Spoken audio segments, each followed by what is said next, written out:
source of joy and compassion.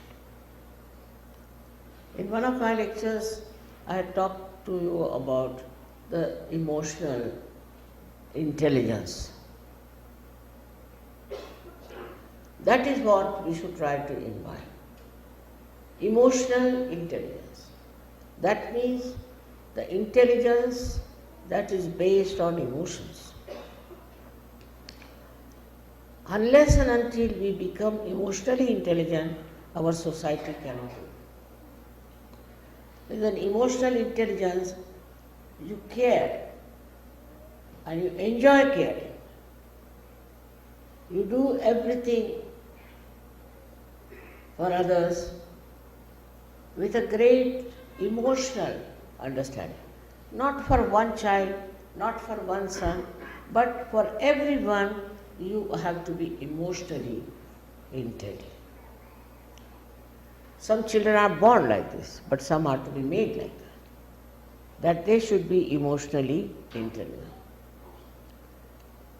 Because if the mother and father are money oriented, very selfish, they won't allow their child to give anything to others.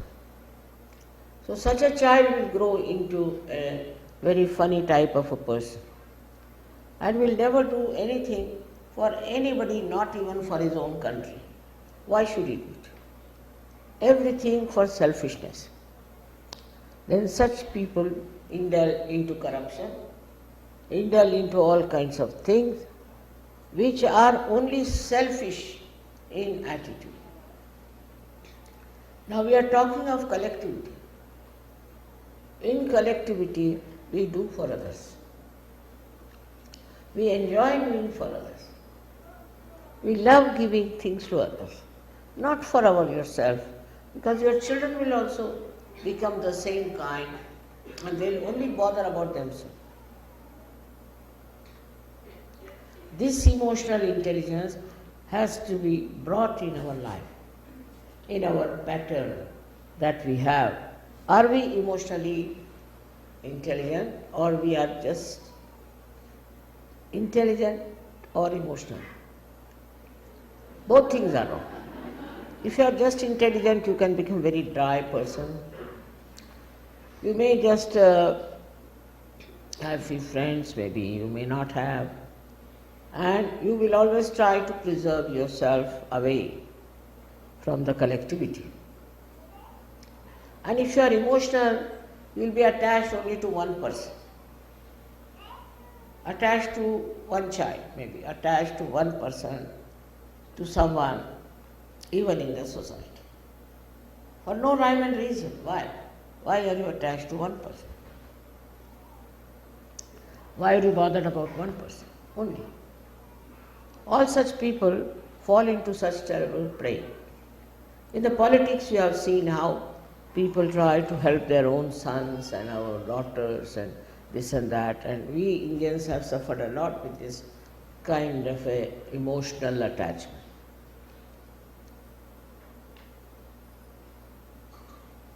So according to ethics, emotional intelligence is the highest quality by which you give to others, you care for others, for everyone, and you become very, very collected.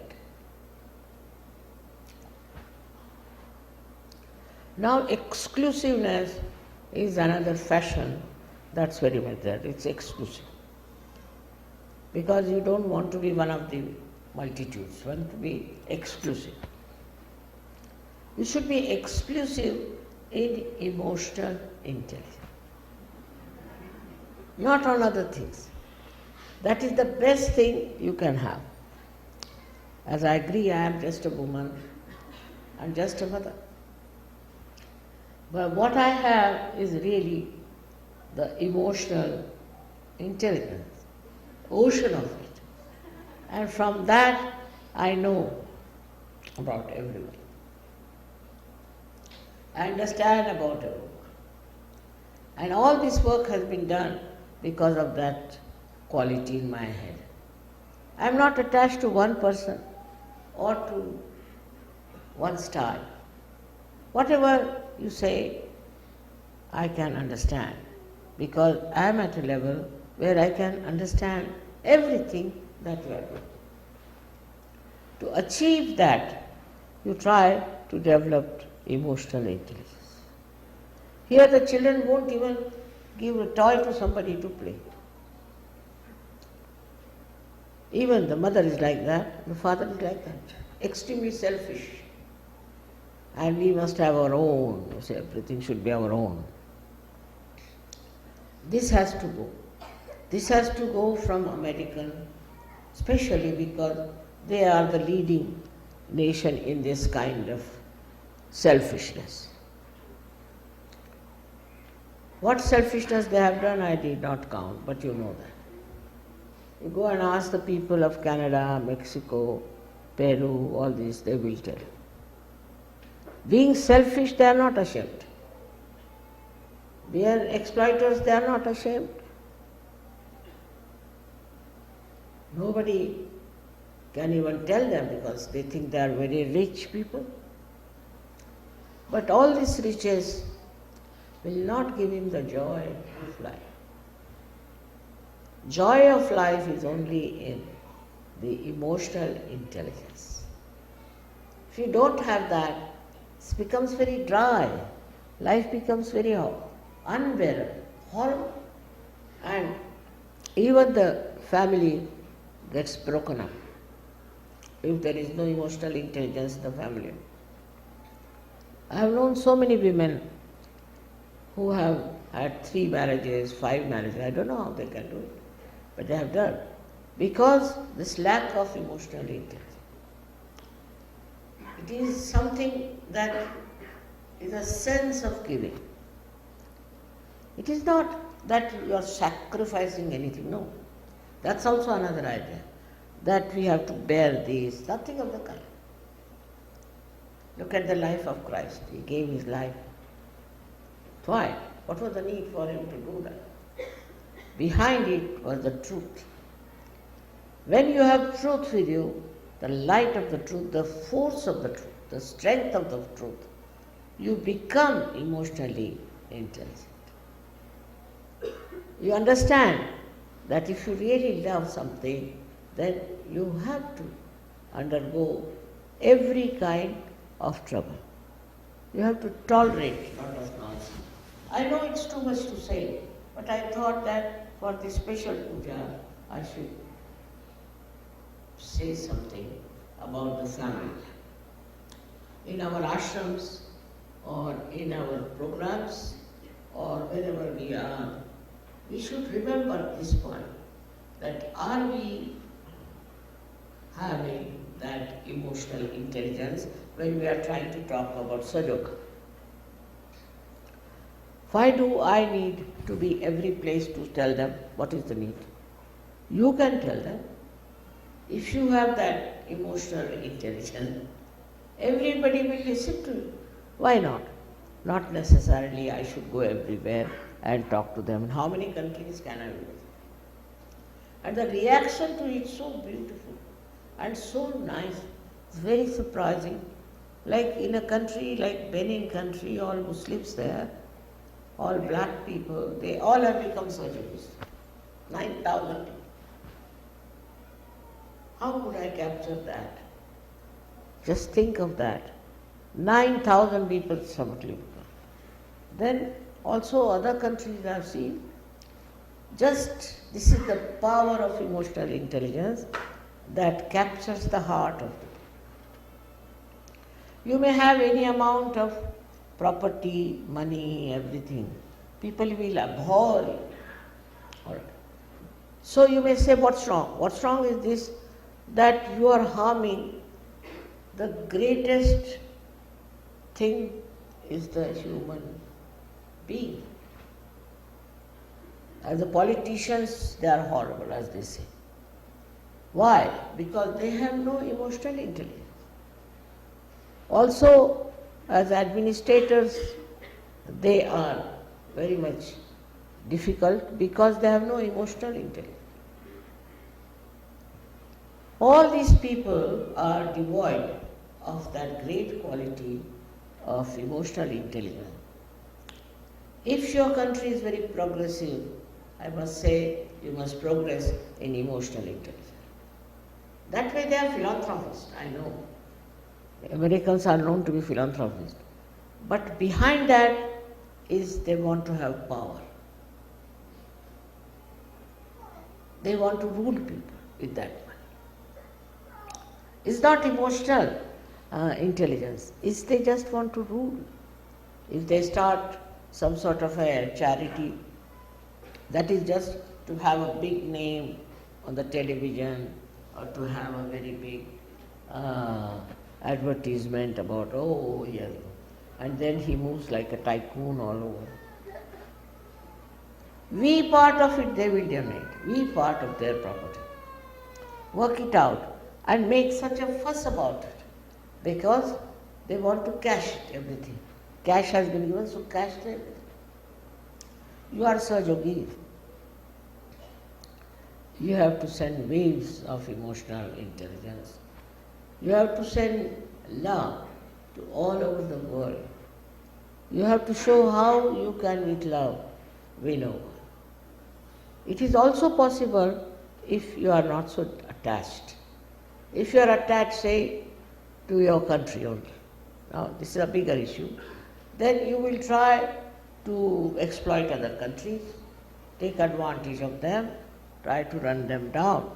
But if you are emotionally attached to your country, then you will bring good name to your country by doing real good work. I don't know why people do not know how to discriminate.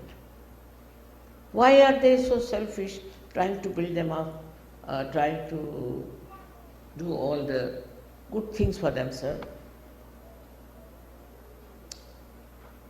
There is a very great chance for all of you to get this within you, your reach, because you are all Sahajogis. You have become like lotuses. And the lotus has the fragrance which spreads all over. And days together it stays in the water, in that dirty water, and it spreads the fragrance. With that fragrance also you can do lots of things. That the bees come there, they sleep in that beautiful house of a lotus, and in the night it closes down very carefully. All kinds of things that come for the flower to take the little of the beauty of that flower. We can say because you can extract also the essence of that which has fragrance. You can also get some honey out of that. Whatever is possible, everybody comes to that flower. That doesn't mean that flower in any way is weak, but that's his quality, that's his strength, that's his understanding. That's what you are. You are all made into lotuses. You are not made into some sort of creeps or some sort of stupid donkeys. No.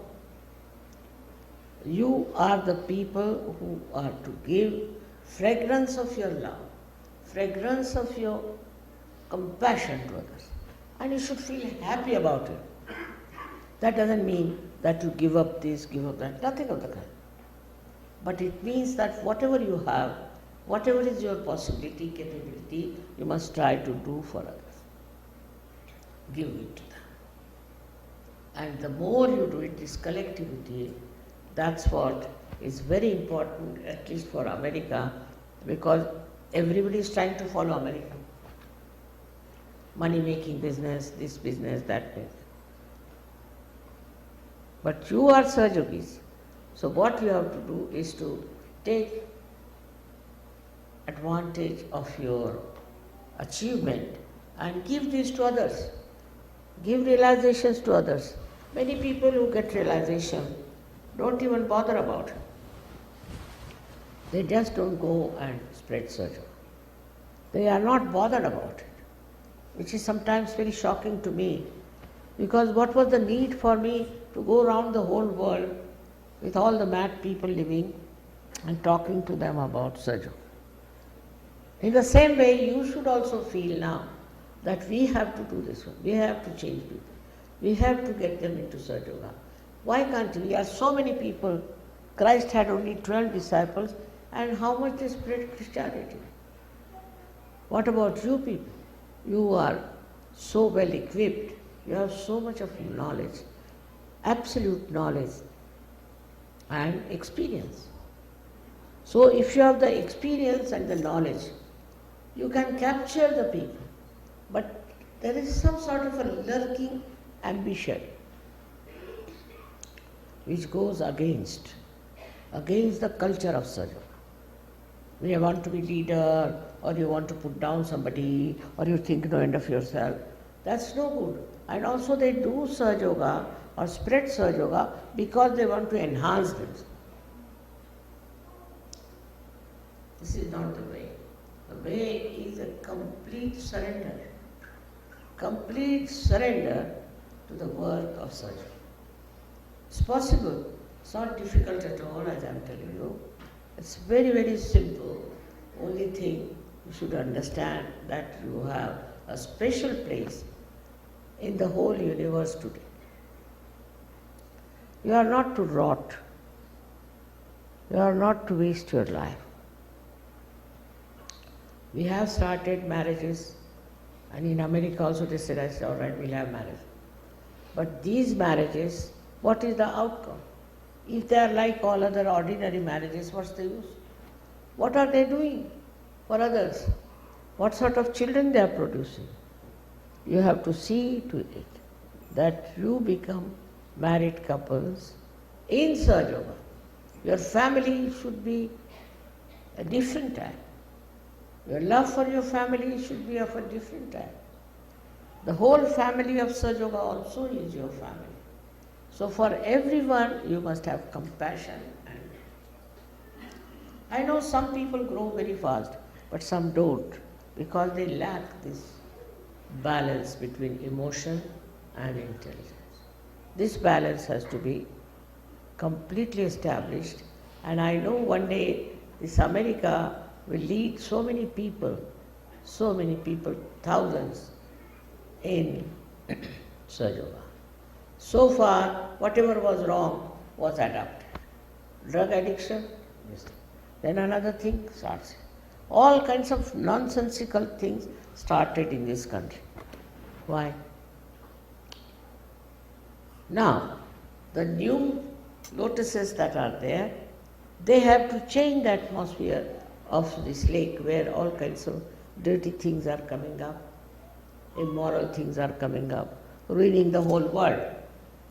So in our general attitude also, we should try to see, are we really following?